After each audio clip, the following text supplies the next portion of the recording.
Good morning and welcome to The Point for today, Thursday, May 12th, 2022. Thank you to those of you joining us on the GBN Grenada Broadcaster Network's Facebook page, the GBN Production YouTube channel, the website www.gbn.gd, GBN TV channels 7, 11 and 20. Good morning to the loyal listeners of Classic 105.5, 105.9. This morning, my expected guest is Corporal of Police Daniel Antwine of the CID. And this morning we should be talking harm offenses. He is, I was just about to say he is experiencing some technical difficulties and he's expected to join the program in a short while, but he seemed to have sought out what those issues are, and we are just getting our affairs in order, getting the Zoom started and ensure everything is okay from his end. So as soon as he is ready, we will speak with him. But in the meantime, what I would do in the meantime is to open the platforms for you, our viewers and listeners, who may have questions. This morning, like I said, the topic is, there we go. Corporal Daniel, just turn your phone sideways. Turn it on its side. There we go. Open up the picture. We're fixing as we go along, as the program has started. All right. We can work with that shot. All right, there we go. Thank you very much, Corporal Antwine. I just about to start the program to see if the viewers and listeners may have questions for when you do come on, but you're here, so we're going to start. So good morning again, and welcome to the program. Thank you for joining us. Happy that you were able to sort out whatever the technical hiccups were, and we can get this morning's conversation started. Okay, must say good morning to the viewing and listening public, home and abroad. And it's nice being with you this morning, Blossom. Nice having you as well. So this morning we're talking harm offenses, Corporal Antwine. So let's first start with a definition or the basic information. How does the RGPF define harm offenses? Okay, well, basically, harm offenses is when a person intentionally or recklessly assaults another, thereby causing actual bodily harm, right? And you would realize that there are some words here in the definition, intentionally or recklessly. So that is what we call the points to prove the offense has been committed. So if you slap somebody in the face, you and them may have been in an argument and you slap them, yes, that is considered as harm, right? And when they say recklessly simply means that you took a course of action that even though you didn't intentionally want to cause harm to somebody, but your course of action, you must have known that something would have happened to somebody else. So that's where recklessly comes in. So if a person intentionally or recklessly cause bodily injury to another, then that is considered harm offense. Does it matter the instrument used too, whether it's intentionally or recklessly? It could be physically or, let's say it's a vehicular accident or so. Does it matter? Well, yes, it could be a vehicular. Once during the investigation, it's proven that it wasn't that you were driving and you just went on your phone and an accident was caused. Once it could be proven that maybe you and the person had an issue in the past and you intended to bounce that person, then yes. Obviously, there is different categories of harm, and it's categorized based on severity and the situation or circumstance in which they may occur. Right? Most common of all within our policing construct is causing harm, and that is the highest reported harm offense throughout the island. And throughout the Eastern Policing District, I could safely say that for the year 2021, the same period, January to March, there was a reported 85 reports of causing harm. And for that same period, 2022, was 102. So you see that there has been an increase.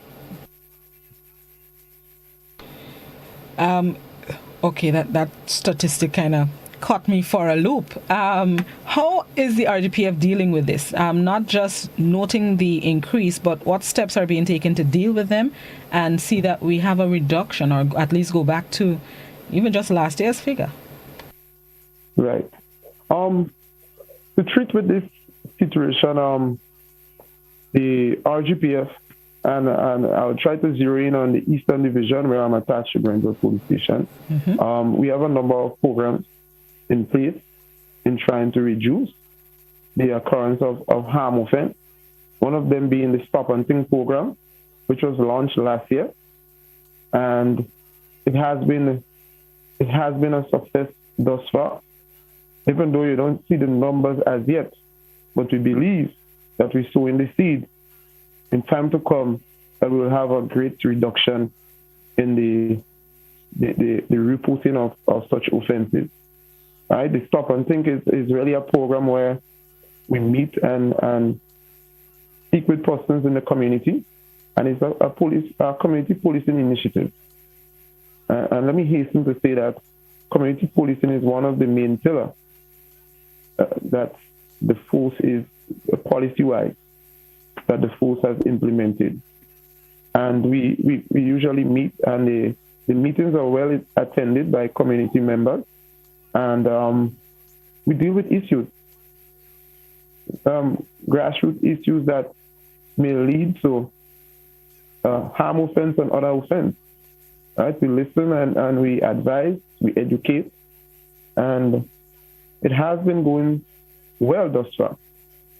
We also have liaison officers in the different secondary schools and community and police boys club in the primary school throughout our district as well, because you would appreciate that most of the persons involved in harm offense, when a harm offense is reported, is younger people. So we see that young persons, they do not have that level of tolerance and conflict resolution that is necessary to avoid getting themselves involved in such offense. Before we zero in on the age of some of the offenders, let's look at the causing harm. What are some of the activities? Activities is not the word, but some of the things that make up the causing harm. They say in Grenada we like, as they say, we like the blade, we like to cut and chop and so on. Are those the majority of those causing harms, and what are some of the others that we see making up the causing harm category of the harm offenses? Okay, so causing harm is one of the harm offense, and as I said, it's the most commonly reported offense. Right. Because causing harm is simple. You don't need a weapon or so to cause harm to somebody, right? Because causing harm is just bodily pain. So if you cuff somebody in the face, you slap them, you choke them, you push them down, that is considered as causing harm, right? When you start to go to wounding and grievous harm and maiming, then most of the time some instrument is being used.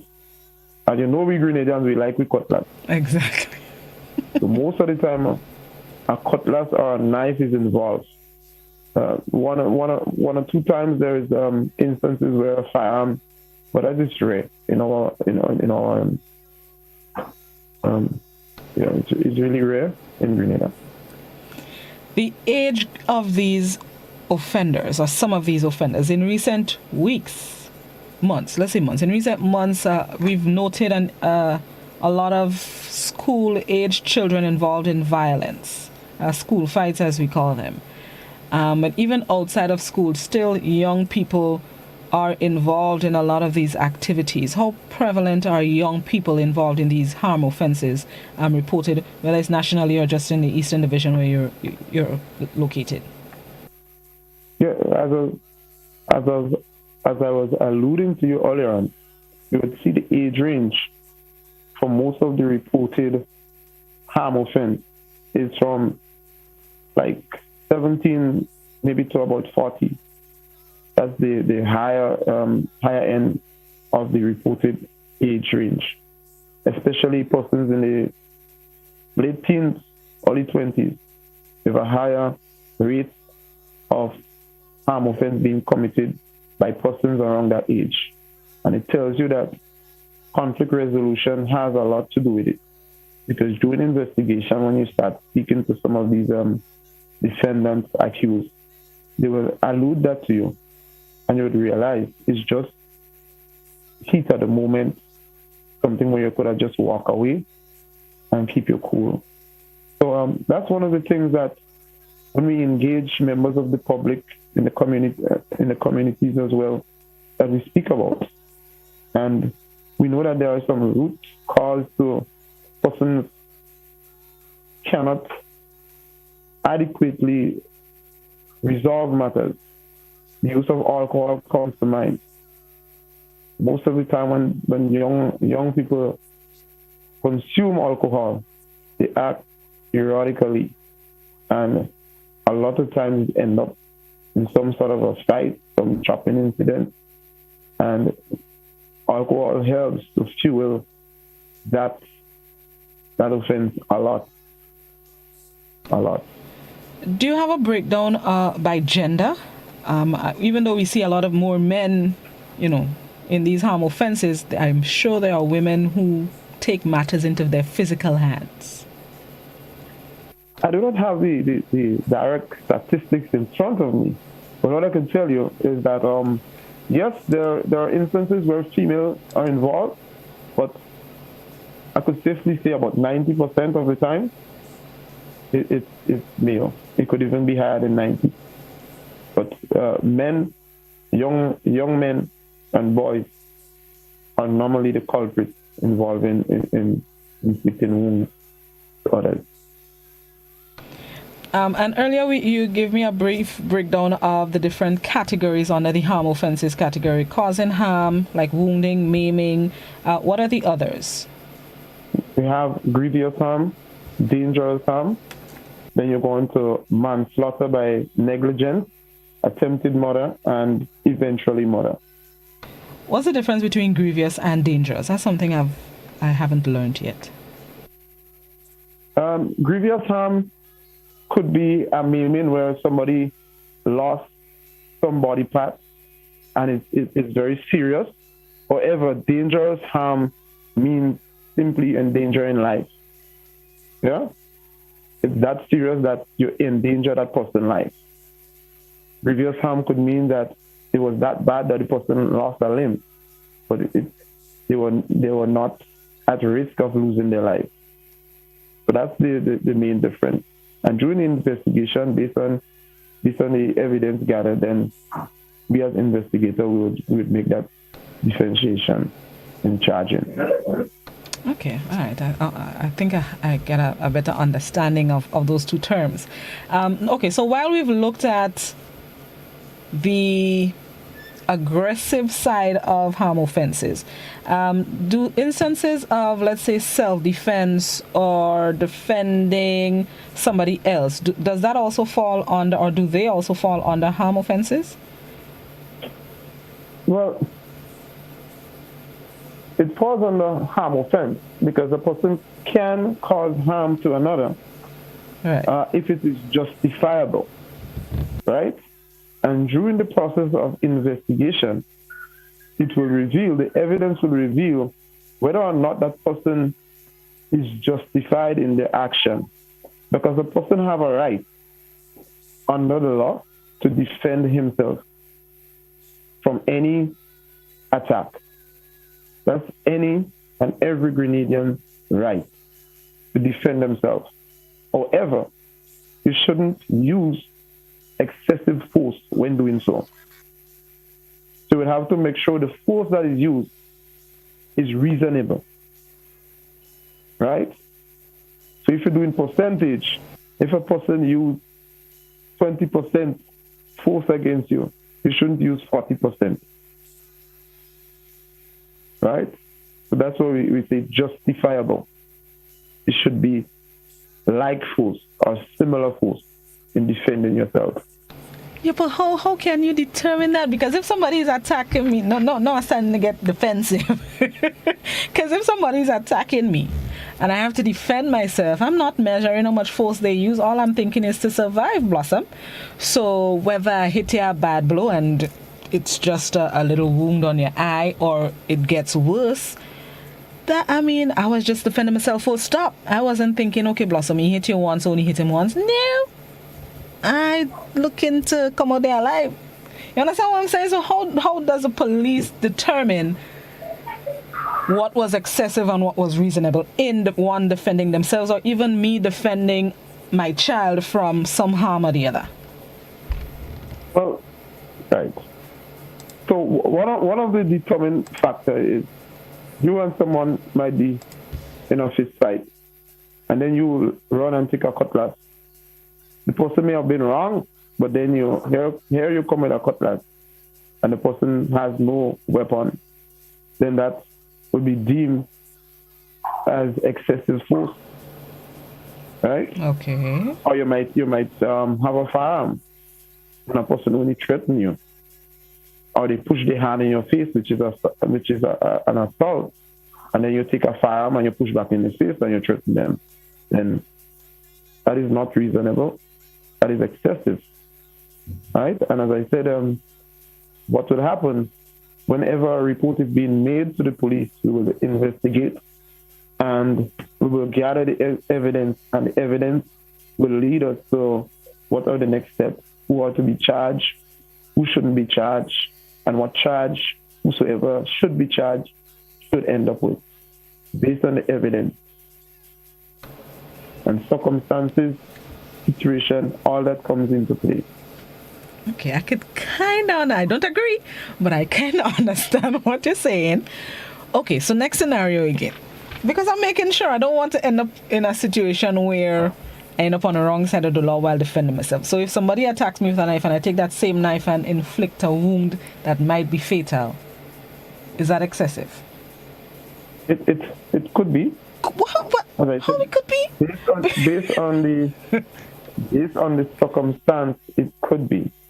Because if it is that someone attacks you with a knife and you gain control of the knife and the person as well, because maybe you're stronger than them, you're bigger than them, then there shouldn't be a need for you to stab that person or chop them. Because you have the weapon in your control and you already subdue that person. But as I said, the investigation will reveal what are the evidence and we will take it from there. Well, I'm just saying. Okay, Corporal Antoine, I hear you. Okay, so that kind of, okay, I'll be honest, it kind of explains why certain courses of action or charges have been brought against people who were saying they were defending themselves. Okay. All right. So when defending yourself, you should use that force which is reasonable, not excessive. Okay. All right, Corporal Antoine, I'll give you that one for now. Okay. Let's take a break, Corporal Antoine, and then we're going to come back and talk some more. I'm learning this morning, especially when it comes to the law. You always have to make sure you're on the right side of the law and not in more problems in the event that something happens. So I'm learning a lot this morning in case. Let's take a break, and then we're going to come back and continue the discussion on harm offenses with the RGPF. We'll be right back.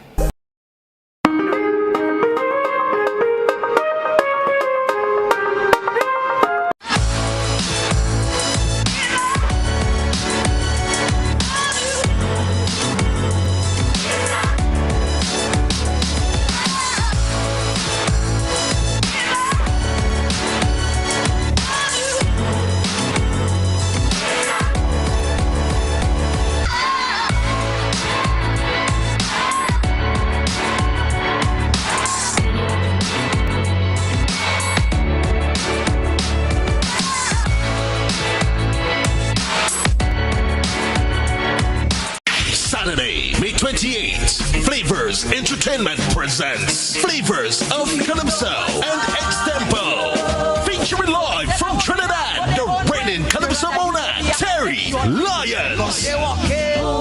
Also from Trinidad, reigning Extempo king, Brian London, as he comes up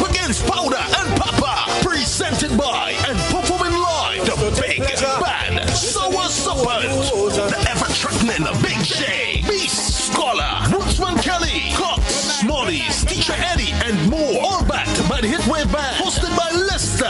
Admission $50 to get your tickets now from all popular ticket locations nationwide. Flavors of Calypso, Saturday, May 28th. Spice Basket, Calypso is back. Sponsors: Playway, Coca-Cola, Dasani Water, Ken Flav Brokerage, First Class Mufflers, Mitchell's Pharmacy, GBN Radio and TV, Innovative Shipping, McIntyre Brothers, Party Shipping, Dickon Mitchell, and Digicel.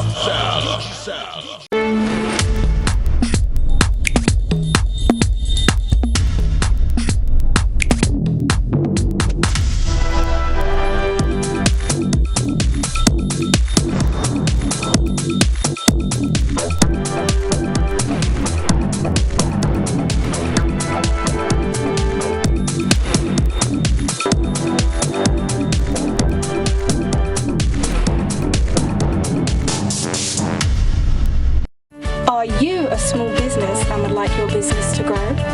Do you have an event, products, or services that people should know about? Be wise. Advertise.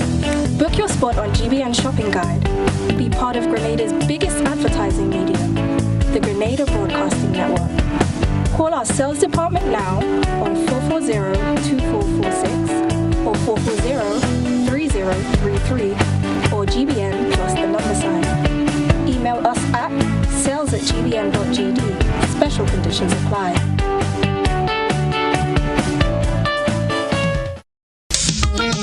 Mentioned Winkai, then you have things like Manumos, Post Combat, you know. We have the low folder. It is kind of like the same man, and it's just different name for the same kind of thing. And last but not least, I just want to say to all the men who saw me, call me, and ask for a piece of cake.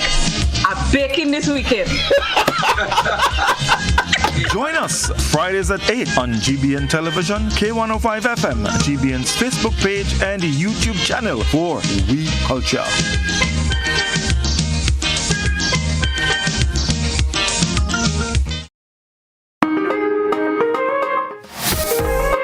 Welcome back to The Point. We're speaking with Corporal Daniel Antwine, attached to the Eastern Division of the CID, the RGPF. And this morning we're talking harm offenses. Very interesting and educational discussion this morning.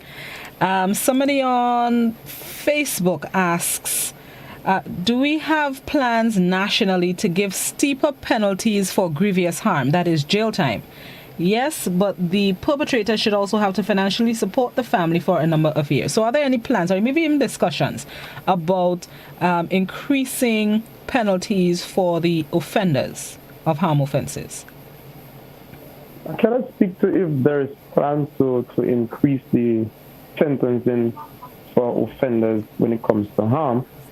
But what I could safely say is that there is instances where persons is sentenced and they still have to pay compensation to the complainants. Depends on the severity of the injuries that is caused, right? So some people, a lot of the times they would have to pay compensation even if they were given some sort of prison sentence. So yeah, it happens. And just let me officially welcome those of you who may have comments, questions, queries, concerns for Corporal Antwine in relation to harm offenses. We're sticking to the topic this morning. In relation to harm offenses, this is your opportunity to ask. The landline number is 435-2041. The WhatsApp number is also 435-2041. Please, no calls on the WhatsApp, only written messages. And maybe one or two voice notes can be facilitated. You can also continue to post your comments, questions, queries, concerns on Facebook and YouTube. Let me go to our first caller. Good morning, caller. Good morning, Mrs. Welch. Good morning. How you do? I'm doing great. I just want to contribute to make an observation. Now, from Genesis, I think Genesis chapter 3, I can't remember the exact verse right now. But it tells you, from that time, you say, violence has been great in the earth, and it repented the Lord that he had made man upon the earth. So violence has always been there with humankind. Now, we have all kinds of laws and imprisonment, as one of your comments just were there, about, laws, penalties. What does that change anything? We have to recognize that the efforts of man to change man cannot work, does not work, and will not work. The only time we can get man's behavior, attitude, and practices to change for the better is when man gets that change in his heart from the inside out. So we have to recognize what God is saying. As long as we do not have Christ in us, we cannot behave. Because there is a devil that is impersonating us and doing things in us, and we think it's us that doing it, but it's the devil that is come to steal, to kill, and destroy, and is using man to do his work. Okay. But we don't recognize that because we don't give credence to God. Okay. As Grenadians, we have a thing that says, ever conscious of God, we aspire to build and advance as one people. But we don't, with consciousness of God, where is the consciousness of God? Okay. Our problems will only be solved and be remedied when man turns his heart to God. And as long as God is not involved, as long as God is not consulted, or God is not received, we just spinning top in mud. Thank you very much. Thank you very much, Corporal Antoine. I didn't hear the first part that she said. Mostly turn to God because we would forever be a violent nation and or people. That's the summary. Well, what I can say about that is we as a police force, we are trying our best to curb, and the commissioner is implementing a number of programs, and we're trying our best. And we have our sleeves up, and we're doing the work. And I believe slowly, in time to come, we will reap the benefit of our hard work. But we won't give up, and we'll continue as the police force to try our best. Let me go to WhatsApp. Diane, I have a nice question, but let me go to this WhatsApp question. Comment. Somebody on WhatsApp says, I have a situation where I was charged for harm by a known instigator in the community.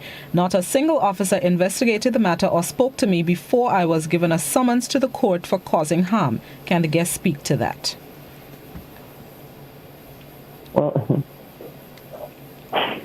what I would say about that is I don't know exactly the situation and why the officer would do that. But what I do know, in my line of work, we carried investigation and we gathered evidence. Sometimes evidence prove or they disprove that somebody would have committed an offense or they didn't. And for their complaints, I do not know the situation and I do not know all the parameters surrounding that. So it would be unfair for me to comment really on that. But is this a situation that you have had, not a lot, but a few times where people say that they don't feel like proper investigations were carried out before they were charged for any of the harm offenses?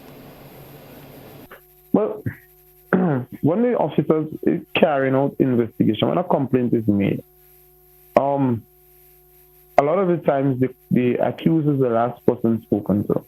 And by the time they get to the accused, they already took statements from witnesses around.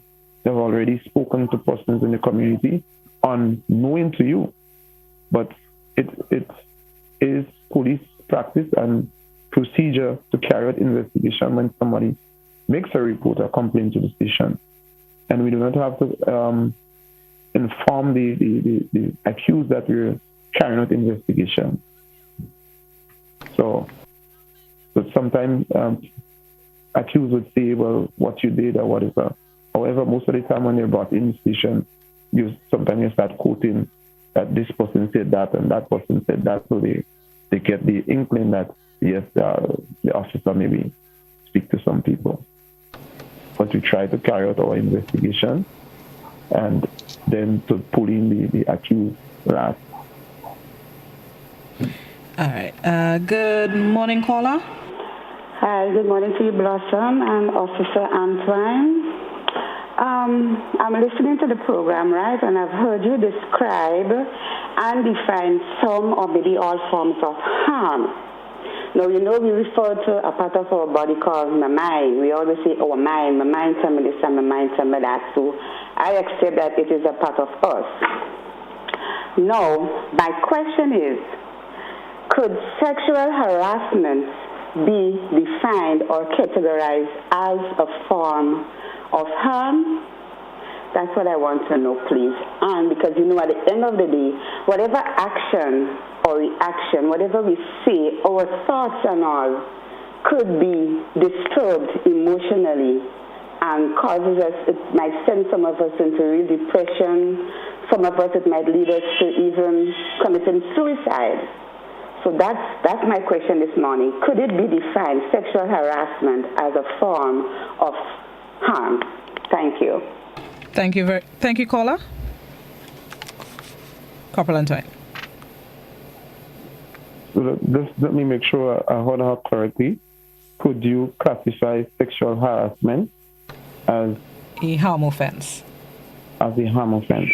Because it messes with your mind, your mentality, which is part of your body. Well, sexual harassment and sex offense, they are offense independent for themselves, right? And different points to prove will during investigation will give rise to different charge when it comes to sex crime, right? So acts of violence and so on and so forth will determine what charge when it comes to sexual assault that the person gets. You understand? So you don't necessarily have to be that you charge a person for causing harm when in the process maybe they try to rape somebody and they throw them on the ground. When throwing them on the ground will prove that they was trying to rape them. So then you get attempted. You get some attempted offense or you get raped if the person did. But throwing the person down on the ground, it shows that the person didn't give you consent. So those are factors during the investigation that will constitute and help substantiate the charge of rape. So no, it don't necessarily, no. Okay, it has its own category. Some sort of harm in the committing of those offense help prove the offense was committed. Okay.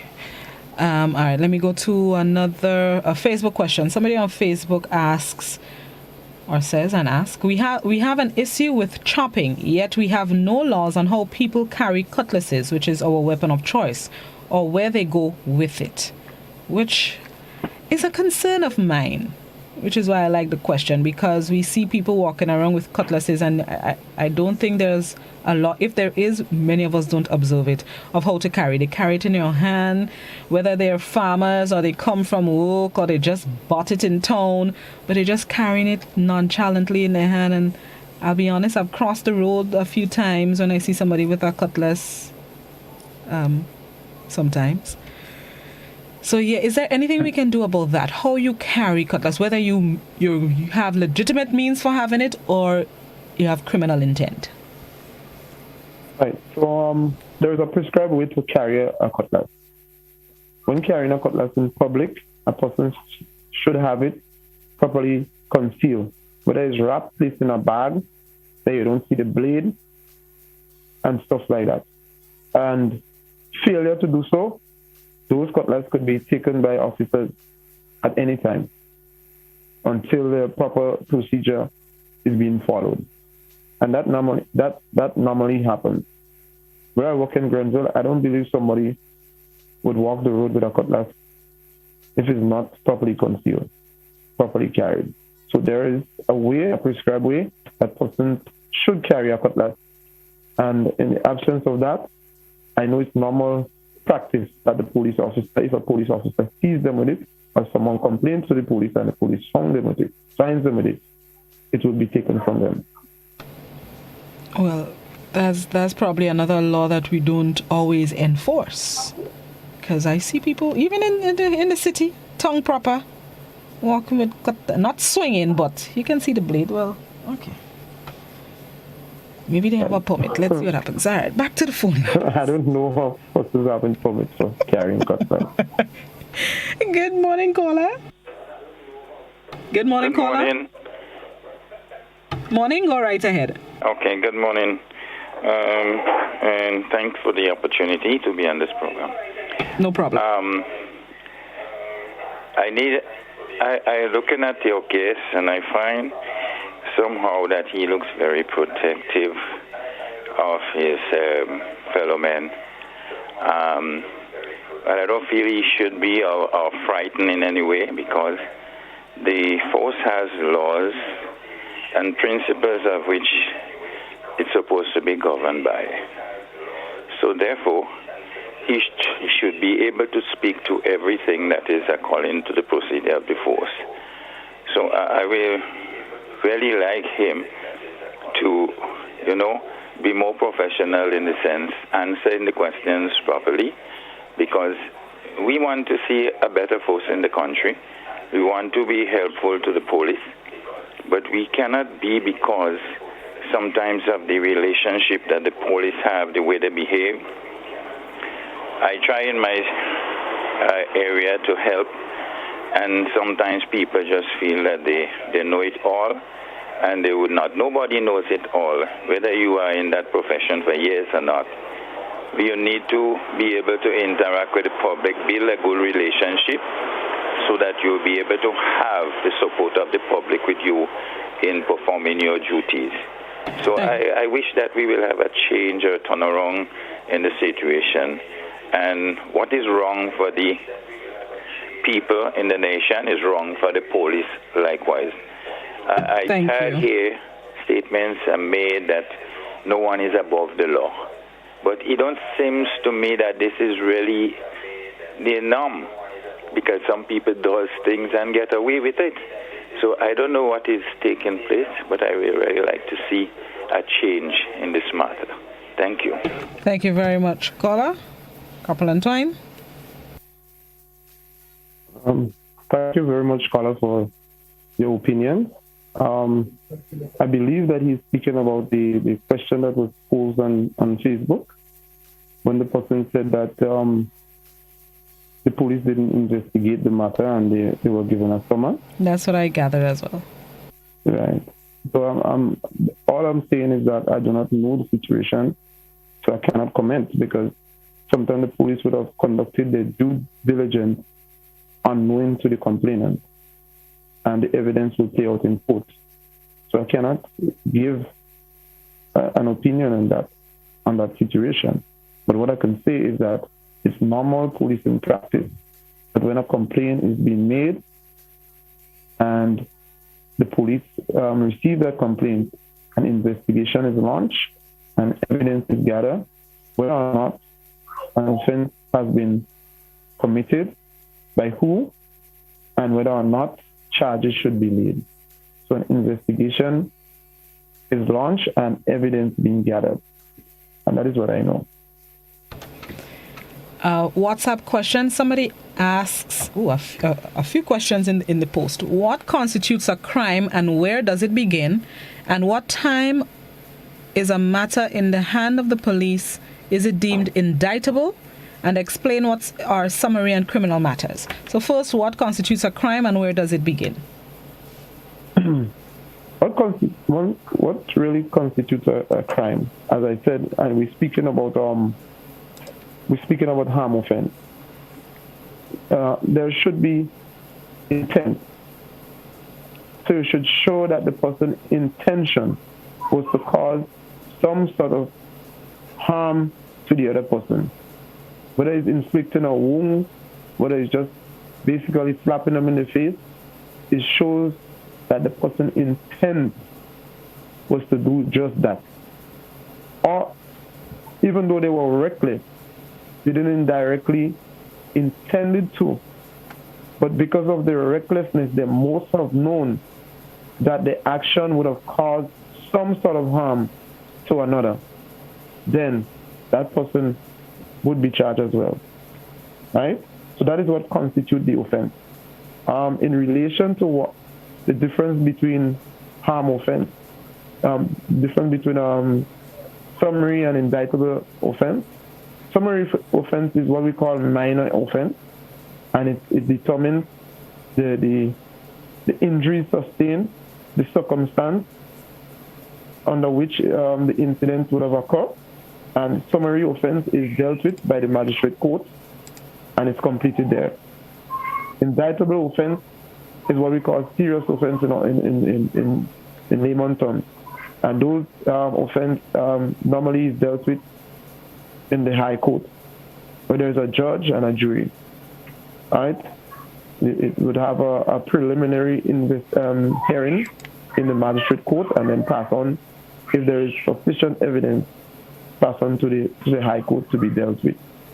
And again, an indictable offense, when we're speaking about harm offense, is determined based on the severity of the injuries sustained by the complainant, and the circumstance has a lot to do with it.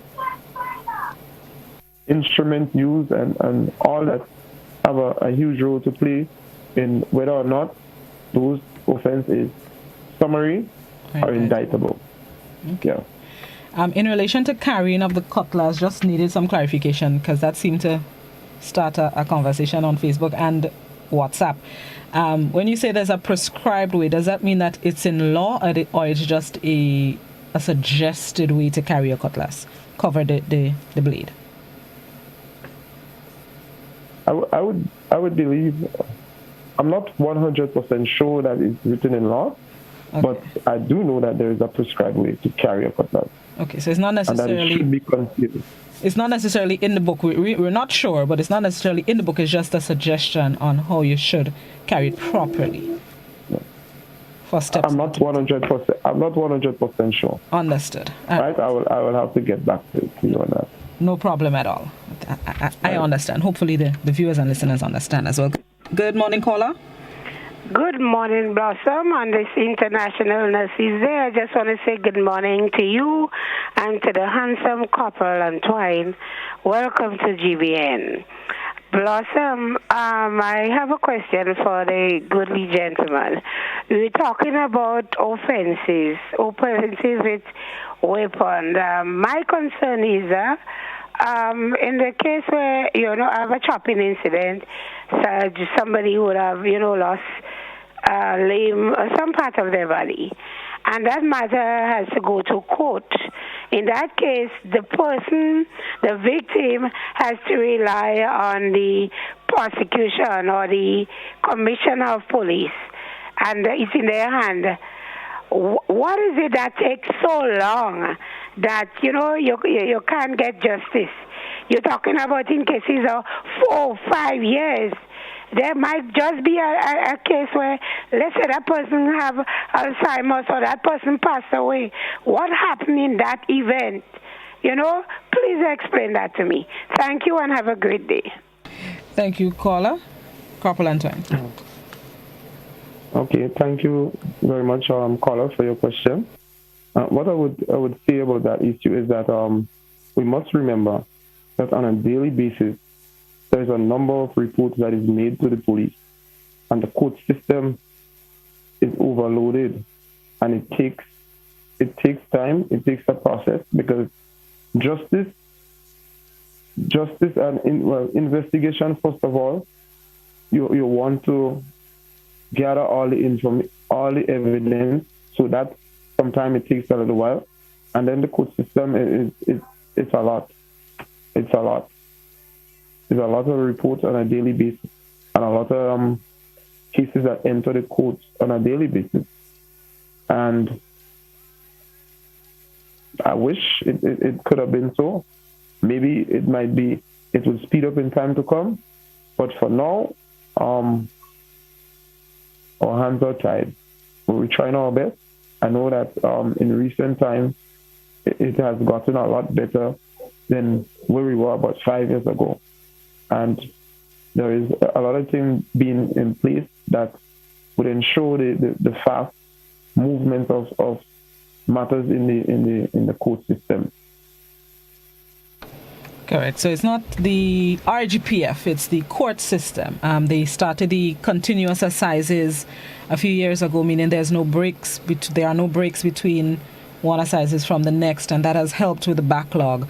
But then COVID has come and once again put the court system in another situation. Remember, the court was closed for a while, so that has put it in a situation as well. So it's a court and not necessarily the RGPF when it comes to how long matters take within the court system. It's time for us to wrap up this morning's conversation, Corporal Antoine. But in your closing statement, just answer this question: How are officers trained to deal with men or aggressive mental individuals, like somebody who might be swinging a cutlass and threatening the neighborhood or so? How are officers trained to deal with that situation?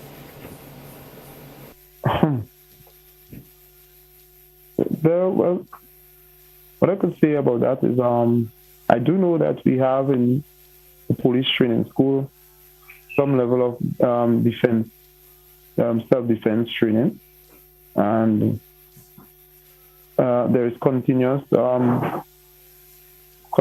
courses in dealing with person who we deem as suspected lunatic. I mean, we're not 100% there as yet, but there is a number of programs in the pipeline, and I can assure you that in years to come that will implement, that will deal with suspected lunatic persons who have mental disability more adequately and effectively. All right. Closing comments, Corporal Antoine, as we end the program. Well, I just want to take this opportunity to encourage persons throughout the length and breadth of Grenada, Carriacou, and Petit-Martinique, and anybody in the listening, that whenever we face with challenges, a situation, we should stop and think and make sure that we know that whatever action we take, there would be consequences. And especially for our youth in our country, to remember that you would want to achieve so many things in life, and having a police record at an early stage could hamper your progress. So I preach conflict resolution, and also I know that we're fastly approaching the return of Carnival Cypher 2022. I want to encourage persons to be safe. Motorists, don't drink while driving. Have a prescribed driver. Persons coming to events, leave your weapon at home. The police will secure the event. There will be huge police presence. So have a safe Carnival 2022. And everybody have a good day. Thank you very much, Corporal Antoine. You have yourself a good day as well. I appreciate the information you shared. I learned a few things this morning, so thank you very much for that. Continue to do what you're doing. Much respect to you and the other officers of the RGPF. Enjoy the rest of your Thursday, sir. Thank you very much. Thank you, Blossom. Same to you. All right. That was Corporal Daniel Antoine, located or based in the Eastern Division of the RGPF, the CID. We thank him very much for being our guest, and thank you, viewers and listeners, for tuning in to The Point this morning. Always a pleasure. Appreciate your listenership and your viewership. It's time for me to head on out, make way for GT, who's up next with the Mid-Morning Buzz. I'll be back tomorrow morning, God willing, where we start your weekend off, myself and Gary, Mr. Smooth, on Good Morning Grenada. Enjoy the rest of your thankful Thursday, and remember to keep our CPEA students in your thoughts and prayers today as they start the first of 2 days of exams, and that will determine their next step in their educational journey. So enjoy the rest of your Thursday, everybody. See you tomorrow, please the Lord.